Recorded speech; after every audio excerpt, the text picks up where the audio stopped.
This book is not a book. It's not a regular kind of a book. It's like somebody chatting with you. And if you look at him, if you hear him speaking, like I always said, this book is as fast a read as he speaks. You know, it really zips. He doesn't pause, neither does the book. So it's that kind of a read. So you must read it. It is very zippy, and it's like a chat. And when I read the manuscript of this book, I normally take a long time even to finish a John Grisham book. I really read this very fast because it was like him talking to me, and I've had the privilege of a few conversations with him. In fact, quite a few conversations with him because I've been in trouble more often, and he's been giving me the tips 99% of the time.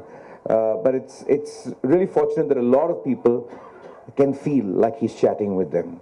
And he's a great chatter. And he solves problems very simply. He doesn't faff, he doesn't complicate things, he's always been the most simple of people. You know, like I keep telling him, he's got $1 million hug, which actually makes you feel that you have $1 million in your pocket every time he hugs you. And he's a phenomenal motivator of people. And I'll tell you, I mean, all that he said about advertising, and I'm sure that there is nobody better to talk about advertising than him. But let me tell you a bit about the way he motivates people, the way he understands advertising people. And this is from my personal experience. I was a trainee, and to just give you a background a little bit, I was one of the first trainees of Mudra. Before Mica and everything was formed, we were 6 people. He decided that everybody in advertising can be trained. So he got 6 people who had no knowledge of how to spell advertising, and he said, I will take a challenge and make them advertising people.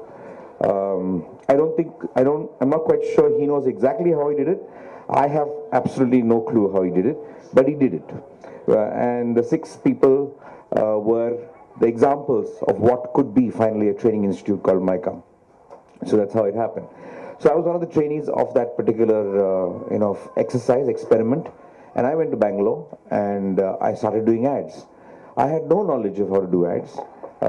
He possibly had the best training ground for advertising, which is about giving people the confidence to learn for themselves. That's the best way to kind of teach advertising, is to give you the confidence that you can learn, or give you the space to learn, or give you an organizational atmosphere that doesn't say you're bad, but says find out how you're good.